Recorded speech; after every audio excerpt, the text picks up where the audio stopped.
नमस्कार, मैं हूं मनमोहित और आप देख रहे हैं प्रेस वार्ता एक नज़र खास रिपोर्ट। किसान उम्मीदवार के तौर पे आज विकल्प 50 ने अपना नामांकन भर दिया है। ऐलनाबाद उपचुनाव 30 अक्टूबर को होंगे और 2 नवंबर को रिजल्ट आएंगे। विकल्प 50 से बातचीत करते हैं, किस तरह का आगे प्रचार रहेगा, किस तरह रहेगा। तो 50 साहब, किस तरह प्रचार आगे किया जाएगा? देखिए, प्रचार गांवों के अंदर किसानों के बीच में जाया जाएगा और किसानों को समझाया जाएगा कि जब हम दरी पर लड़ सकते हैं, सड़कों पर लड़ सकते हैं, तो जब तक हमारा प्रतिनिधि विधानसभा में नहीं जाएगा, ये सांपनाथ नागनाथ तो हमारे लिए कानून नहीं बनाएंगे। ये तो हर बार नया वादा करके पिछली बार कहा था चिट्टा खत्म कर देंगे, अब की बार चिट्टे का जिक्र नहीं है, इस बार कोई नया जुमला छोड़ देंगे। तो किसान जब तक जीतेगा नहीं, जब तक कि वो विधानसभा और लोकसभा में नहीं जाएगा। पूरे क्षेत्र के अंदर ज़बरदस्त उत्साह है और आप देखेंगे कि इस बार किसान जो है इन राजनीतिक पार्टियों को अपनी औकात याद दिला देगा। किसके साथ मुख्य मुकाबला अपना मानेंगे आप? मुख्य मुकाबला मेरा किसानों के साथ है कि अगर किसान जागृत हुआ, जो मैंने मेहनत 2014 से लगातार आपने देखा क्षेत्र में की हुई है, कि वो इतना जागृत हो गया कि अपने वोट की ताकत समझने लग गया। मतदान मत हक समझे, हक है हमारा और अपने हकों से हम चौधरी छोटूराम, चौधरी देवीलाल और चौधरी चरण सिंह बना सकते हैं। तो निश्चित तौर पर किसानों के बीच में से कोई प्रतिनिधि आप चुन के भेजोगे जिसने ज़मीन पर संघर्ष करा हुआ है, वो निश्चित तौर पर जब विधानसभा लोकसभा में जाएगा तो आपकी आवाज़ बुलंदी से उठाएगा। बाकायदा उनके जिनको 3-3 पीढ़ियों से राज करने की आदत बड़ी हुई है, जो नखून कटा के शहीद बनने की कोशिश कर रहे हैं कि हमने इस्तीफा दिया। अरे आपने इस्तीफा दिया तो साथ में ये भी तो कहा था कि हम जब तक काले कानून वापस नहीं होते, एमएसपी गारंटी कानून नहीं बनता, हम जनप्रतिनिधि नहीं बनेंगे। आज फार्म भरने में सबसे आगे वो लोग हैं। तो निश्चित तौर पर किसी से मुकाबला नहीं है, हमारे किसान हमारे साथ है और एक बहुत बड़ी जीत के साथ हम विधानसभा में जाएंगे। कल आपका विरोध भी देखने को मिला है, वो राजनीतिक पार्टियों के लोग हैं। मैं तो आज भी उन लोगों को चैलेंज करता हूं कि नवंबर 2020 में आया होगा संयुक्त किसान मोर्चा, तो मुझे नवंबर 2020 से पहले ये कोई भी किसान नेता आंदोलन की फोटो दिखा दे कि हम भी आंदोलन करते थे।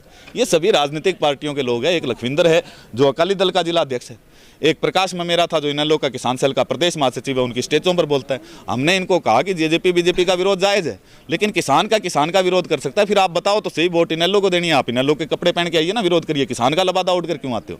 जिन लोगों ने कोई आंदोलन नहीं किया, जमीन से कोई मतलब नहीं, भेष बदल के किसानों के रूप में आते हैं, उन लोगों को करारा जवाब हम लोग इस विधानसभा चुनाव में देंगे। रवि आज़ाद का भी एक स्टेटमेंट आया था कि इस तरह का कोई नेता नहीं उतारा जाएगा। जो विकल्प 50 है उन्होंने खुद ही निर्णय लिया है, खुद की ही संयुक्त मोर्चा क्रिएट करके इस तरह का डिसीजन। रवि आज़ाद के ऊपर मैं कोई बयान नहीं दूंगा, ना वो इस लेवल का लीडर है कि उसके ऊपर बयान दिया जाए, जो आज से 1.5 साल पहले बजरंग दल का कार्यकर्ता था। और आप भी आरएसएस की घुसपैठ, योगेंद्र यादव,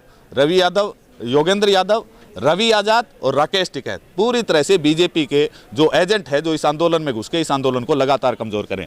आप देखिए लखीमपुर खीरी में कितना बड़ा कांड हुआ, सभी नेताओं को रोक लिया गया, रास्ते में कैद कर दिया गया, एक नेता को पूरा रास्ता दिया गया, वो जाते ही वहाँ संस्कार करा आता है, 35 लाख में समझौता करा आता है। तो किसानों को ये बातें समझनी पड़ेगी, साजिशों को समझना पड़ेगा। साजिशों को समझेगा तभी आंदोलन सड़क पर भी मजबूत होगा और विधानसभा लोकसभा में। भाजपा प्रत्याशी के विरोध की भी बात कही जा रही है, किसान जो उसका विरोध जताएंगे, लेकिन कहीं ना कहीं अब आप चुनाव लड़ने की बात करें तो कैसे मैनेज होगा दोनों स्थितियों में? किसान तो निश्चित तौर पर विरोध करते रहेंगे, लेकिन किसान वोट किसको डालेंगे? विरोध इस बार हम दूसरे को बना देंगे, वो हमारे काले कानून बनाने स्टार्ट कर देगा, अगली बार हम उसका विरोध करेंगे, फिर उसकी ओर। इससे करें क्यों? हम अपने प्रतिनिधि चुने। किसानों को विरोध तो बीजेपी जेजे को तो घुसने नहीं देंगे, ये तो आपको मालूम है। लेकिन अपने वोट की ताकत को किसान समझ चुके हैं, जान चुके हैं। राजनीतिक पार्टियों को करारा जवाब ऐलनाबाद चुनाव से मिलने जा रहा है। कितनी तारीख को आपका प्रचार शुरू होगा? बेसिकली 13 तारीख से हम प्रचार शुरू करेंगे, जबकि कैंडिडेटों के नाम वापस लेने की तारीख वापस हो जाएगी। 13 तारीख से गांव रूपावास से हमारा प्रचार स्टार्ट होगा। अगर गांव भी अगर आपका विरोध होता है, फिर किस तरह से निपटेंगे? हम तो हमारे किसानों में रहे हुए हैं, हमने 8 साल शायद घर में इतने नहीं रहे जितने किसानों के साथ रहे। हमारा विरोध किसान तो कर नहीं सकते। हाँ, कुछ राजनीतिक पार्टी के लोग करेंगे तो उनको करारा जवाब जो है किसान अपने डंडे और झंडे से देगा। तो ये थे विकल्प 50 जिनसे हमने विशेष बातचीत की है। कहीं ना कहीं जो अब किसानों ने अपना उम्मीदवार जो है उतार दिया है और उसके बाद जो है अब प्रचार रहेगा आगे। 13 अक्टूबर से इनका प्रचार होगा। तो अब देखना होगा कि चुनाव किस मोड़ पे जाएगा। सामने अभय सिंह चौटाला है, गोविंद कांडा है और पवन बेनीवाल भी मैदान में है। तो कहीं ना कहीं देखना होगा कि जो चुनाव किस तरह दिलचस्प रहेगा। एक तरफ जहां जो है किसान भाजपा प्रत्याशी का विरोध जताएंगे, वहीं दूसरी तरफ जो किसानों ने विरोध जताया है, जैसे कि कल इनका विरोध हुआ, तो अब देखना होगा कि किसान किसका विरोध जताते हैं और खास बात ये रही कि किसान किसको वोट डालेगा। तो इस अपडेट के साथ आप जुड़े रहिए। बहुत बहुत धन्यवाद।